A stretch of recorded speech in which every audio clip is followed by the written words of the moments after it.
எல்லாருக்கும் வணக்கம். What is love?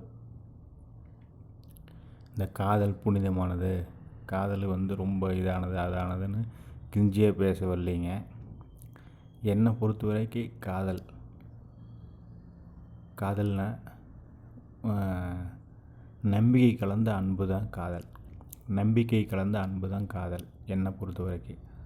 இன்னும் கொஞ்சம் எலாபரேட்டாக சொல்லணும் அப்படின்னா, நம்பிக்கை ப்ளஸ் அன்பு ப்ளஸ் புரிதல் ப்ளஸ் உண்மை = காதல்.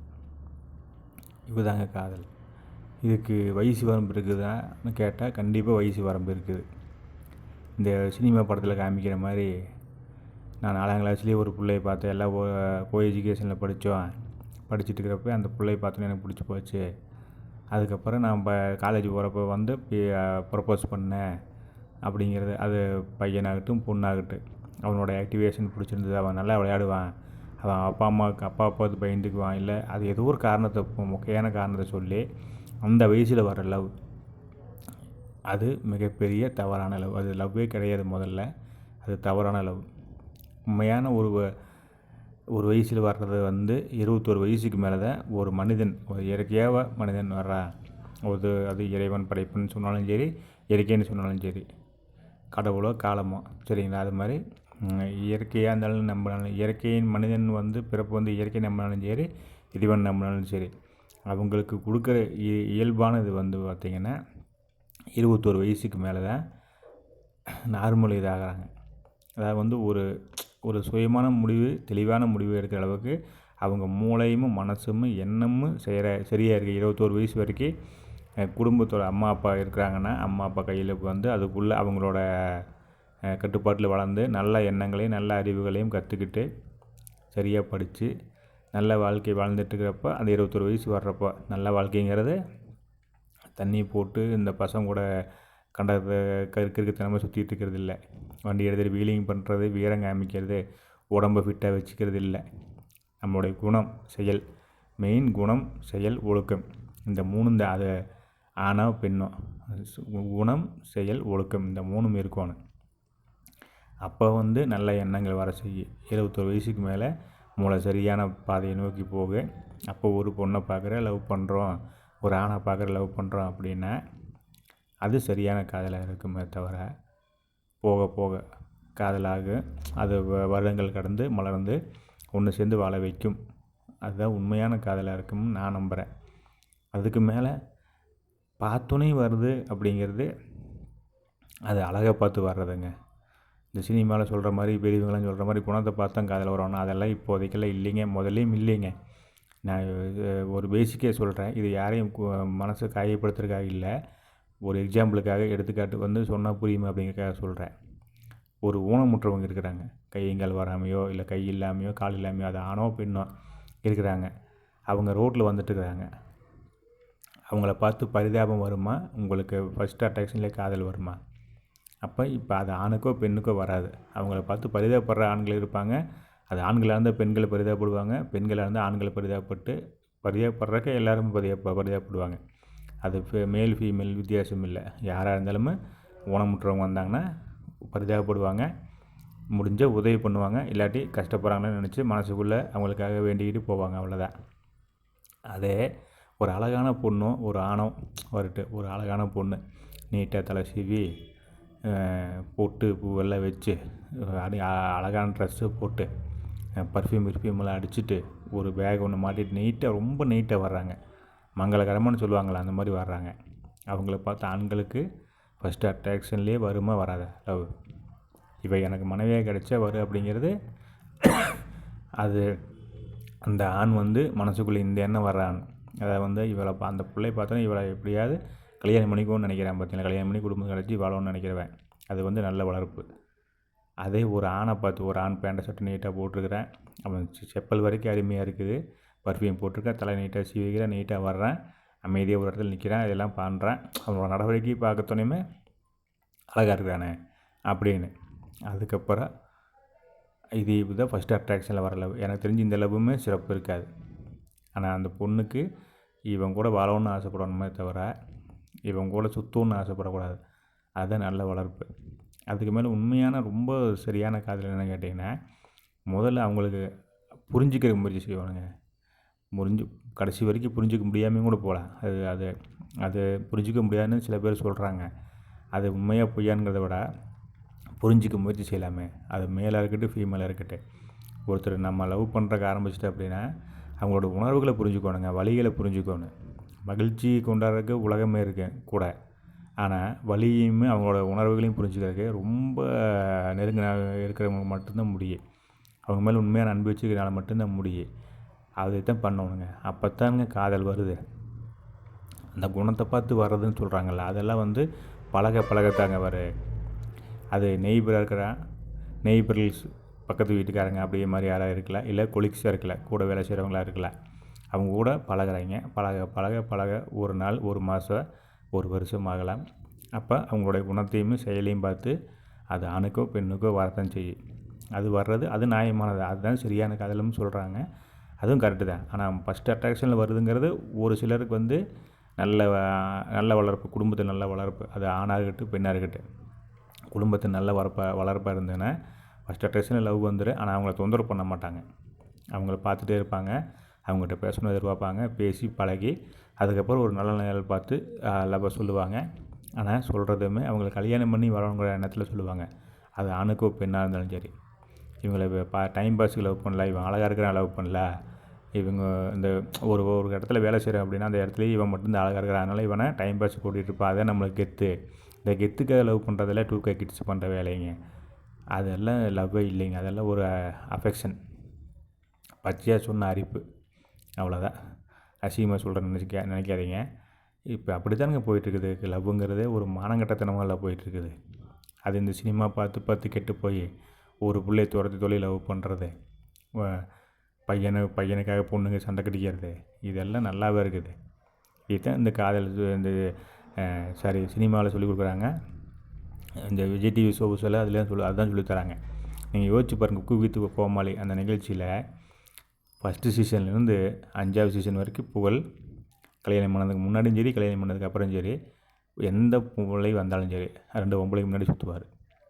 இதுதான் அவரோட வேலை. இதுதான் சொல்லிக் கொடுப்பார் அவர். கேட்டால் காமெடியாக பாருங்கள். என்ன மயிரை காமெடியாக பார்க்குறது? இதையே எப்படி காமெடியாக பார்க்க முடியுது? ஒரு சீசன் 2வது சீசனுங்கிறப்ப ஃபஸ்ட்டு சீசனோடு நிறுத்தியிருக்கணும். ஏன்னா அது பப்ளிசிட்டி ஆயிடுச்சு. அவங்களே சொல்கிறாங்க, குழந்தையிலேருந்து எல்லோரும் பார்க்குறான்னு சொல்கிறாங்க. அப்போ நம்ம இன்னும் குழந்தைகளுக்கு நம்ம என்ன கற்றுக் கொடுக்கணும்? அதே மாதிரி அந்த அஸ்வின் பின்னாடி சிவாங்கியுமே அது அந்த புள்ள வேறுனா அந்த இந்திக்கார புள்ள ஒன்று இருக்குமே, இங்கே இருந்து அஸ்ஸாம்லேருந்து வந்த புள்ள, அது பேர் மறந்து போச்சு. அந்த பிள்ளையுமே அஸ்வினி பின்னாடி சண்டை கட்டிக்கிறாங்க. இதாங்க சொல்லிக் கொடுக்குறது. பெண்கள்னால் ஆண்களை பின்னாடி சுற்றணும், ஆண்கள்னால் பெண்களை பின்னாடி சுற்றணும். இதுதான் காமெடியா? காமெடிக்கு வேறு டாப்பிக்கே இல்லை. யாரையும் புண்படுத்தாமல் காமெடி பண்ணலாம், எல்லோரும் சிரிக்கிற மாதிரி காமெடி பண்ணலாங்க. இப்போ பொம்பளை பின்னாடி அலையிறதும் ஆம்பளை பின்னாடி அலையிறதும் இல்லைங்க காமெடி. இப்போ என்ன ஆகி போச்சுன்னா, அதை பார்த்து கெட்டு போகிறவங்க இப்போ புகழை பார்த்துமே என்ன நினைப்பேன், புகழை பார்த்து சிவாங்கி பார்த்து அந்த அஸ்ஸாம் பொண்ணை பார்த்து என்ன கற்றுக்குவாங்க பெண்களும் ஆண்களும்? இப்படி அலைஞ்சோம்னா அவங்க எப்படி பணக்காராக இப்போ இருக்கிறாங்க, அது மாதிரி நம்மளும் பணக்காராக இருக்கலாம் அப்படின்னு தானே யோசிக்க சொல்லு. 100 பேர்த்துக்கு அது என்ன வராட்டியும் ஒருத்தனுக்காவது வரும் இல்லையா? அப்போ தப்பான எண்ணத்தானே விதைக்கிறான் அடுத்த தலைமுறைக்கு. அந்த கொஞ்சம் கூட குற்ற உணர்ச்சி இல்லாமல் மனசாட்சி உறுத்தாமல் இந்த வேலையை செய்கிறாங்க. அது ஃபேமிலி ஷோ. அவங்களே சொல்கிறாங்க, அதில் குழந்தையிலேருந்து பெரியவங்க வரைக்கும் எல்லோரும் பார்க்குறாங்க. அப்போ குழந்தைகளுக்கு 5 வயசு 10 வயசு பையனுக்கு இப்போ 10 வயசு பிள்ளைக்கு நம்ம தான் சொல்லிக் கொடுப்பீங்களா? இது யாரும் கேட்க மாட்டாங்க. ஊரேக்கு வந்துட்டு வாயத்து வந்துட்டு பார்ப்பாங்க. கேட்டால் காமெடி பண்ணுறாங்க, சப்போர்ட்டுக்கு சொம்படிக்கிறதுக்கு வேறு வந்துடுவாங்க. தப்பான எண்ணங்களை முதல்ல வரும் தலைமுறைக்கு விதைக்கவே கூடாதுங்க. அது அறுவடை செய்கிறப்போ ரொம்ப கஷ்டமாக இருக்குது. ரொம்ப கேவலமான உலகமாக மாறி போயிடுது. இப்போவே அப்படி தான் போயிட்டுருக்குது. நம்ம குழந்தைகளை நம்ம தான் பார்த்துக்கணும். அது ஒரு டைமோ 100 டைம் சொன்னால் தான் உங்கள் குழந்தை கேட்கும்னா உட்காந்து பொறுமையாக நீங்கள் சொல்லி கொடுக்கணுங்க. அதை விட அப்பா அம்மாவுக்கு என்னங்க வேலை? காசு சம்பாதிக்கணும் தான். அதை விட குழந்தைக்கு முக்கியம் இல்லையா? நீ என்ன காசு சம்பாதிச்சு வச்சாலுமே குழந்தை வாழ்க்கை சரியில்லாமல் பாதையில் போச்சுன்னா என்ன ஆகும் அப்படிங்கிறத புரிஞ்சுக்கங்க. அதனால் இந்த காதலில் தான் வாழ்க்கை ஆரம்பிக்குது. அதே இப்போ சினிமா பாட்டு கிட்டுன்னு போட்டு லவ் ரஜினி இந்த வயசில் லவ் பண்ணிட்டுருக்கிறாரு. என்ன தான் பண்ண முடியும்? கமலும் அதை தான். சிவாஜி எம்ஜிஆர் இருந்தாலும் இப்போ லவ் பண்ணிட்டுருப்பாங்க போல். சினிமானாலே அப்படி ஆகிப்போச்சு. பொம்பளை இல்லாட்டி கதையே இல்லை. பொம்பளை வரணும், பொம்பளை கூட ஆடணும், பொம்பளைக்கு பாய துணி போட்டு ஆடணும், அது இந்த காவாலா பாட்டு, இந்த காக்கி நாடா பாட்டு, சொல்கிறியா பாட்டு அப்படின்னு பாய துணி போட்டு ஆடணும். அதுக்கு வாயை திறந்துட்டு பார்க்கணும். சன்னி லியோனையுமே சகிலாவையும் ப்ரமோட் பண்ணுற ஊருங்க நம்ம ஊர் மானங்கட்டவைங்க. அந்த ஷோ குக் வித் கோமாளியை பாருங்கள். சகிலாங்கிறவங்க என்ன எந்த மாதிரி படத்தில் நடிச்சிருக்கான்னு உங்களுக்கே தெரியும். அவளை அம்மானு கூப்பிட்றாங்க. அம்மானு கூப்பிட்ற அளவுக்கு வந்துட்டாங்க. நம்ம எப்பட்றா அவங்கள அம்மானு நீ கூப்பிடுவேன்? இது எவனான்னு கேட்டானா பயத்து வந்து அந்த நிகழ்ச்சி பார்த்தாங்க. இதுதானுங்க இங்கே இருக்கிற பிரச்சனை. தப்பானதவே கொண்டு போயிட்டுருக்காங்க இந்த சமூகத்துக்கு. இது தப்புங்க. சன்னி லியோன் வந்தால் கூட்டம் கூடுது. விவசாயி போராட்டத்துக்கு யாரும் கூட மாட்டுறாங்க. அப்போ இந்த அடுத்த தலைமுறை எங்கே கூட்டிகிட்டு போகிறாங்க? சினிமாவுக்குள்ளேயுமே கிரிக்கெட்டுக்குள்ளேயுமே இந்த மாதிரி பெண்கள் போதைக்குள்ளேயும் கூட்டிகிட்டு போகிறாங்க. அப்போ அதுக்கு தான் சொல்கிறது 21 வயசுக்கு மேலே லவ் வர்றது தான் சரியாக இருக்குது. நான் தன்னோட சோல்மெட்டை சரியாக தேர்ந்தெடுக்கிறதுக்கான அறிவு. அதாவது 5 வயசில் தான் குழந்தைகளுக்கு இது இன்னாருன்னு நினைவு இருக்க ஆரம்பிக்க அப்படிப்பாங்க. நினைவு தெரிஞ்ச வயசுலேருந்து சொல்லுவாங்க இல்லைங்க. அது வந்து 5 வயசில் ஆரம்பிக்குது அப்படிங்கிறாங்க. அதுதான் உண்மையும் கூட. 5 வயசு தான் நினைவு தெரிய ஆரம்பிக்குது. அம்மா மூஞ்சி நல்லா பதியிருக்க ஆரம்பிக்குது. அப்பா மூஞ்சி நல்லா பதியிருக்க ஆரம்பிக்குது. அம்மா அப்பா உணர்வுங்கிறது பிறந்த அன்னைக்குலேருந்தே இருக்குந்தான். ஆனால் அது வந்து உணர்வு. ஆனால் உண்மையான மூஞ்சி பதியிறது, அந்த மூளைக்குள்ளே பதியிறது அப்படிங்கிறது வந்து 5 வயசுக்கு மேலே தான். அதே மாதிரி 21 வயசுக்கு மேலே தான். அதுக்குள்ளே வர்றதெல்லாம் சும்மா பொழுதுபோக்குங்க. காதல் வர்றது, கை உரசு வர்றது, ஒரு ஸ்கூலில் என்ன கோ எஜுகேஷனில் எல்லாம் ஒட்டுக்க வந்துட்டு பார்க்க காலையிலேருந்து பொழுதுக்கும் அந்த பிள்ளைய பாட்டிருக்க ஒரு அஃபெக்ஷன் வரத்தான் செய்யும். அதுக்கு பேரில் காதல் இல்லைங்க. அது பொண்ணோ பையனுக்கோ அவன் நல்ல மார்க் எடுத்திருப்பான், அவனை பார்த்து வரும். இல்லாட்டி ரக்கடாக இருப்பான், அதை பார்த்து வரதெல்லாம் அது சொன்னால் அசிங்கமாக தான் சொல்லணும். அது நல்லா இருக்காதுங்க. அதனால் இப்படியே நிறுத்திக்குவா. அது கேவலமான காதல். அது காதலே கிடையாது முதல்ல. அப்படியே அது காதல் நீங்கள் சொன்னீங்கன்னா அதுக்கு பேர் கேவலமான காதல். அதனால தான் அந்த குழந்தைகளை கெட்டு போகிறாங்க. இப்போ ஒன்று தெரிஞ்சிட்டு இருக்குதுங்களா, பல பொம்பளைங்க ஊருக்குள்ளே பாய் துணி போட்டு இப்போ திரியிறத கெத்துன்னு இந்த இன்டர்வியூ எடுக்கிறங்கிற பேரில் ரோட்டில் போகிற பசங்களை மைக்கு நீட்டிட்டு பேசிகிட்டு இருக்காளுங்கள. அவளுகெல்லாம் என்ன பேசுகிறாளுங்க? இதெல்லாம் வளர்ப்பு சரியில்லாமல் என்ன சொல்கிறது, இந்த வயசுலேயே தெரியுது. இந்த கெட்டு போனதுங்க தான் 14 வயசு 15 வயசு பிள்ளைகள் தான். அது எங்கள் வீட்டு பிள்ளையாக இருந்தால் நான் அடித்து திருத்திருப்பேன். அது எங்கள் வீட்டு பிள்ளை இல்லாமல் போச்சு. அதனால் நான் இப்படி திட்டத்தான் முடியுது என்னால். இப்படி திட்டி என்னை திருப்பி திட்டினீங்கன்னா அது உங்களோட தனிப்பட்ட கருத்து. ஆனால் இப்படியாவது அவங்களுக்கு கொஞ்சம் அறிவு வந்து முனையாவது சரியாக நடந்துட்டாங்கன்னா அவங்களும் கெட்டு போக மாட்டாங்க. அவங்களுக்கு பின்னாடி அவங்கள பார்த்து வளர்கிற குழந்தைகளும் கெட்டு போக மாட்டாங்கிறது என்னோடய எண்ணம். எல்லாத்துக்கும் சரியான பாதையை சரியான எண்ணத்தை விதைக்கணுங்கிறது என்னோடய கருத்து. காதலுங்கிறது மறுபடியும் சொல்கிறேன், அன்பு, நம்பிக்கை கலந்த அன்பு தானுங்க காதல். கண்மூடித்தனமாக நம்பிக்கை வைக்கணும் தான். ஆனால் அவங்கள ஏமாத்துறாங்களே இல்லையாங்கிறத தெரியாமல் கண்மூடித்தனமாக லவ் பண்ணக்கூடாது. நீங்கள் அவங்கள கண்மூடித்தனமாக நம்புங்க. அதுக்கு மேலே ஆப்போசிட்டுக்கு இருக்கவன், அது ஆணுக்கு பெண், பெண்ணுக்கு ஆண். ஐயோ இவ என்னை கண்மூடித்தனமாக நம்புறானே, இவங்களுக்கு நம்ம சாகிற வரைக்கும் துரோகம் பண்ணிடவே கூடாது அப்படிங்கிற எண்ணத்தை நம்ம கொடுக்க வேண்டியது மிகப்பெரிய கடமைங்க. அதே மாதிரி ஒரு ஆண் ஒரு பெண்ணை லவ் பண்ணுறான். அந்த பெண்ணு ஒரு கட்டத்துக்கு மேலே அவங்க கூட சேர்ந்து வாழ முடியாத சுச்சுவேஷன் வந்துடுச்சு. அது குடும்ப பிரச்சனையோ ஏதோ ஒரு காரணத்துக்காக விட்டுட்டு போகிறாங்க அப்படின்னா, அது ஆணாக இருக்கட்டும் பெண்ணாக இருக்கட்டும், ஏதோ ஒரு காரணத்துக்காக விட்டுட்டு போகிறாங்க. அது காரணம் சொல்லாமல் கூட போகலாம். அப்போ நீ உண்மையாக லவ் பண்ணியிருந்தா, அது 2 பேர்த்துக்கு சொல்கிறேன், ஆணுக்கோ பெண்ணுக்கோ, உண்மையாக லவ் பண்ணியிருந்தா நீ நினைக்க வேண்டியது, நீ எங்கேருந்து நல்லாரு, நீ எங்கள் கூட இருந்தால் சந்தோஷமாக இருப்பேன்னு நினச்ச, இல்லை நீ அவங்க கூட தான் சந்தோஷமாக இருப்பேன்னா நீ சந்தோஷமாக இருக்கிறது தான் முக்கியம். நம்ம மனசுக்குள்ளே தோண வேண்டியது, அவள் எங்கள் ஊர் இருந்தால் சந்தோஷமாக இருப்பான்னு நான் நினச்சேன். ஆனால் என்னை விட அங்கே இருக்கிறதெல்லாம் சந்தோஷமாக இருக்கேன்னா அவள் சந்தோஷத்தை கொடுக்குறதானே நான் உண்மையாக நான் லவ் பண்ணது கருத்தை. நம்ம என்ன நினச்சி லவ் பண்ணுறோம், அவங்க வந்து நம்ம ஊர் இருந்தால் மகிழ்ச்சியாக இருப்பாங்க அப்படின்னு நினச்சி நான் லவ் பண்ணுறேன். அப்போ அந்த மகிழ்ச்சி அவங்களுக்கு வேறு இடத்துல கிடைக்கிது. அப்படிங்கிறப்ப அவங்க அங்கே மகிழ்ச்சியாக இருக்கட்டுன்னு நீ வேண்டிக்கிறதா, ஜாகிற வரைக்கும் நீ வேண்டிக்கிறதா உண்மையான லவ், உண்மையான அன்பு. அதுதான் புரிதலும் கூட.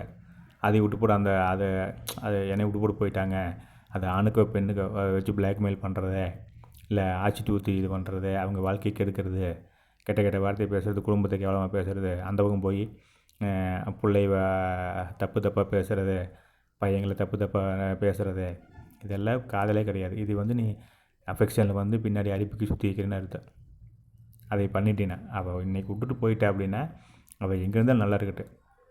அவளுக்கு ஏதாவது பிரச்சனை ஆகி திரும்பி வந்தாலும் நான் ஏற்றுக்கிறேன் இல்லையா. அவள் எங்கே இருந்தாலும் நல்லா இருக்கட்டும். அவள் நல்லா இருந்ததை அவள் 100 இல்லை 500 வயசு வரைக்கும் நிம்மதியாக வாழணும் அப்படின்னு நினைக்கிறத சரியான ஆணோட காதல். அதே மாதிரி தான் பெண்ணுமே. அவன் எங்கள் ஊர் இருந்தால் அவன் எங்கள் ஊர் இருந்தானா நான் நல்லா பார்த்துட்டு இருந்திருப்பேன்.